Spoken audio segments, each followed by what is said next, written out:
right, another ooky spooky session begins. Happy New Year to you, wherever it is that you might be. Hope you had a pretty decent 2024 and wishing you all the best in 2025. Right. So, this is going to be a little bit of a wonky one, just, with holidays and stuff. Clearly didn't get to it at the beginning of the week like I usually do, so this is going to cover from January 2nd through January 11th, where we'll get back onto our regular schedule. The artwork for this one is going to be my Santa Muerte deck, one of my favorites. So bring your inquiry clear into your mind. The way I like to phrase it is bring it into your mind's eye. Have it sitting right there in the front of your mind. So, starting energy for this first reading of the year is the inverted Two of Pentacles. This one represents being overwhelmed, things being messy because things are imbalanced and there's uncertainty that goes along with that. In our second position, this is the struggle or obstacle. We have the strength card inverted, self-doubt or low confidence. Here in the third position is what we focus on. It's the Ace of Cups. This is creativity, new feelings, or emotional awakening. Over here in the discard position, see Five of Swords. It's arguments, conflict, and hostility. No shit, right? Down here in the fifth position, our spiritual exercise is the inverted Queen of Cups. And this is usually a good card, but inverted, it's needy, oversensitivity, or being dependent on things that don't need to be dependent upon. And lastly, here in our self-care, this is the inverted Eight of Cups. This is accepting less, avoidance, or fear of change. Our supplementary cards here on the sides. Sixth Instinct is work ethic. This is working hard and being trustworthy and reliable. It's a pretty standard term, I suppose. The angel number over here, 0550. The keywords of this one are intuition, romance, and potential. The little phrase underneath the number here is eye candy. So, I don't know. The true intention over here, we have uncertain. My intentions are not yet clear. I'm still trying to figure it out. Whatever. And classic or standard cartomancy, we got the Three of Hearts. This one is love, emotion, affection. You get the idea. So, let's put this whole thing together. Now, apologies for the delay again, but I think getting this put together and out on New Year's Day was a really fitting move, given that it's the beginning of the year, right? So, up here, the Two of Pentacles inverted. I think this is a good bit of energy to start the new year with. It's a bit of a stretch, I know, so keep up with me here. Now, the Two of Pentacles is typically a sign that we're trying to keep two or more things balanced, and we don't really need to be doing so. It's typically two, no shit, it's the Two of Pentacles, but you know your life better than I could ever say. So if there's more than that, there's more than that. Some people don't have the good fortunes of having only two really crappy situations to deal with. The deeper meaning of this card, though, is the necessity to step back and reassess things. I know that it doesn't sound like a good starting energy for a week plus reading, let alone for the year. But I think that the implication of this card and how it fits into the reading in general is actually a good thing. Another implication of the two things that we're struggling with, two things that are imbalancing, is that we don't have to be struggling with one or either one of them, right? in the struggle position, the strength card right here. Having it inverted is very fitting, given what we have up here in the starting energy position. The strength card upright represents no shit strength. Inverted, though, we're looking at an absence of it. The inverted strength card and the absence that it represents can be filled with a lot of different negative emotions, from the more obvious types like powerlessness or helplessness to the more abstract like lacking self-confidence or feeling unfulfilled in our day-to-day lives. I would say that these feelings that this inverted strength card is suggesting, it's a normal thing to struggle with when we're feeling like we're being overwhelmed, trying to keep up a balancing act, and it's just taking a heavier and heavier toll by the day. So, how do we overcome these feelings presented in the first two positions? The Ace of Cups. Like all aces, it's a great card, represents letting go of a lot of baggage from previous days. But the cups in particular, the Ace of Cups, is emotional baggage. It's the exact remedy for what we have up here in the starting energy position. And the second or third order effects of the Ace of Cups are a remedy to the emotions that we encounter with the inverted strength card. More directly, I think the Ace of Cups in the focus or embrace position, it's a sign of starting fresh and finding new creative modalities of emotional fulfillment. Now, moving on to the discard slot, the Five of Swords, straightforward with its message, and that's stopping conflict. On the surface, it's simple that, we shouldn't be putting ourselves into confrontational positions with other people, whether we mean to or not, especially when we're dealing with the heavy emotions that we're looking at here. We can end up taking out our problems out on other people.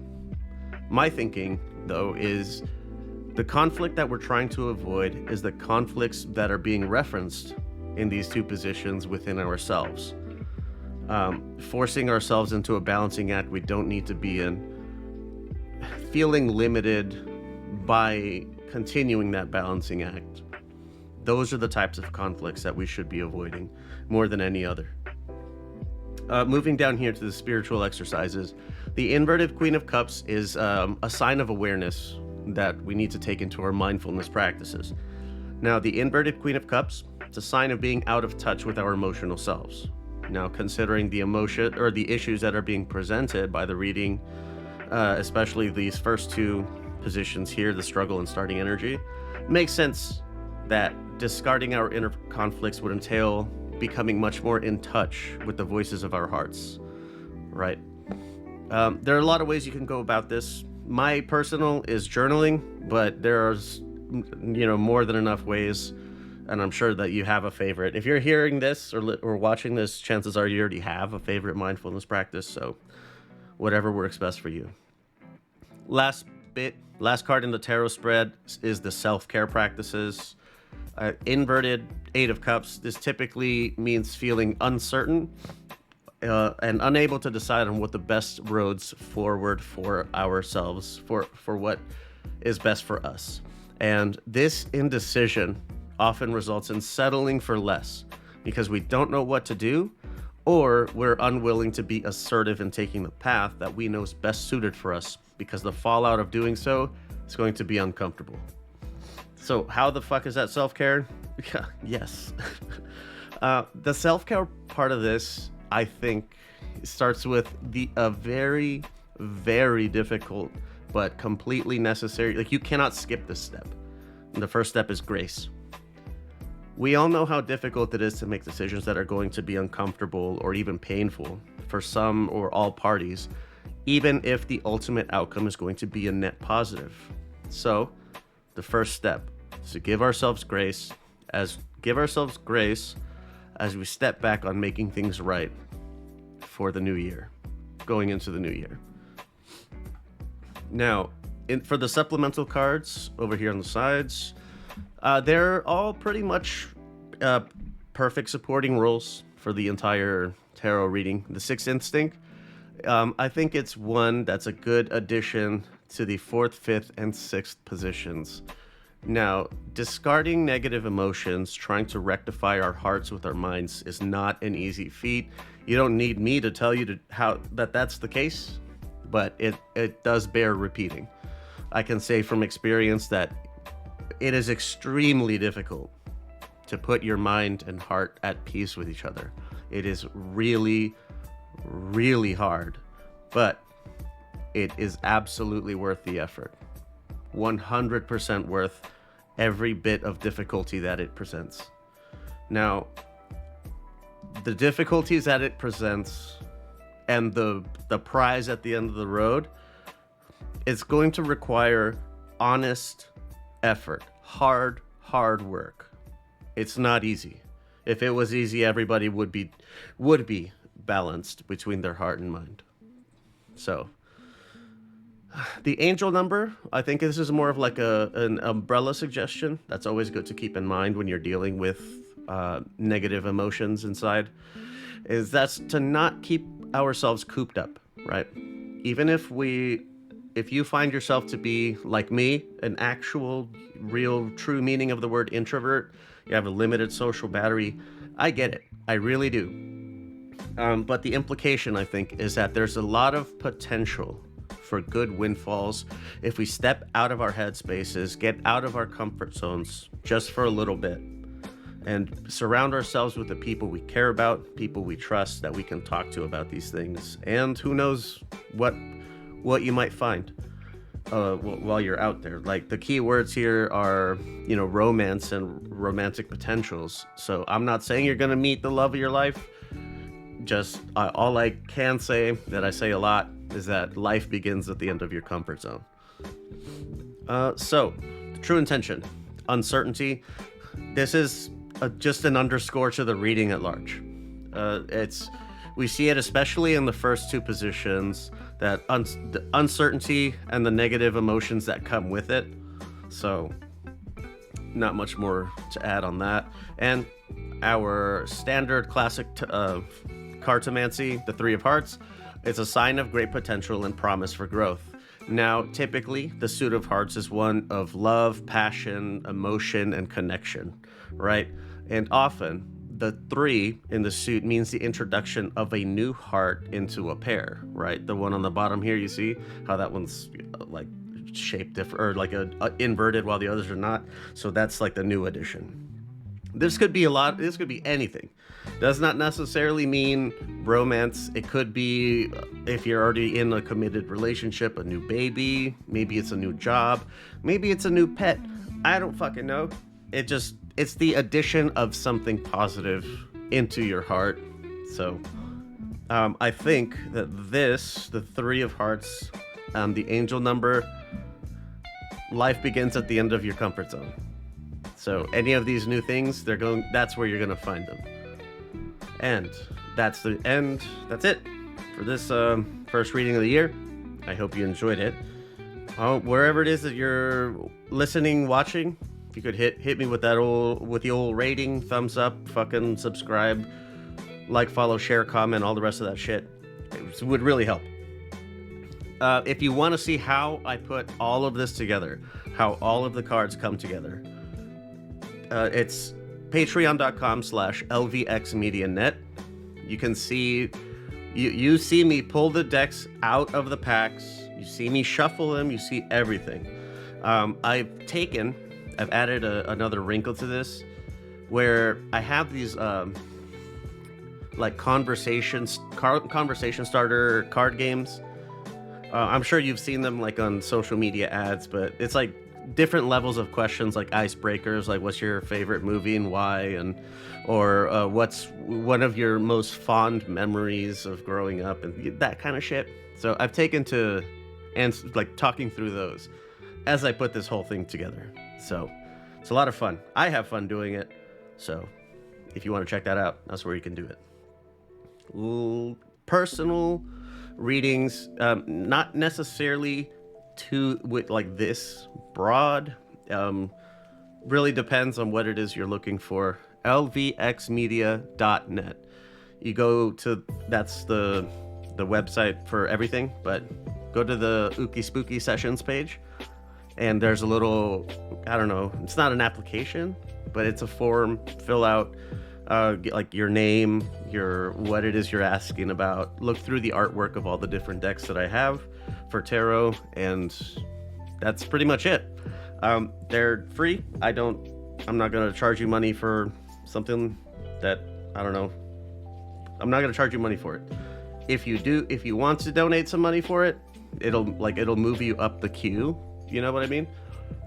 Or it'll get it to you faster. But like, because they're free, it's one of those, like, I'll get to it when I get to it.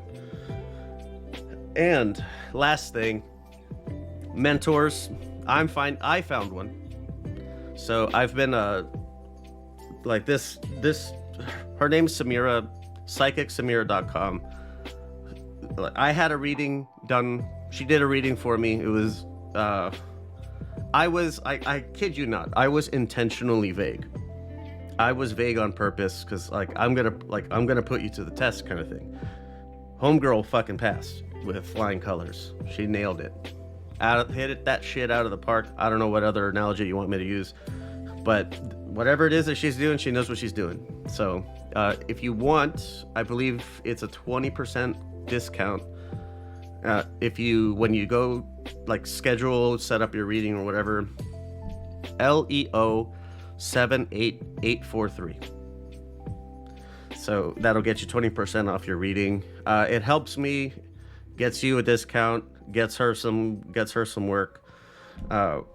It's it's difficult to say how, like, eerily accurate it was, because it's gonna sound like I'm shilling, which I guess I am, but man, she knows what she's doing. psychicsamira.com. Use the checkout code LEO 78843. Get yourself a discount. Help me out in the process as well. And, like, she doesn't just do cards. Homegirl will hook you up. So don't if you're really looking for that to start the year off, I think that's a good place to do it. She'll hook you up, man. So that's gonna do it. I will be back. So this is coming out on New Year's Day. Readings from the 2nd to the 11th. So the next time I'll be sitting down will be on the 12th. So it's gonna be a little bit, but I will be back. You know the spooky date, same spooky time, same ookie place. I got that backwards. But thank you for being here, and I'll see you next time. Peace.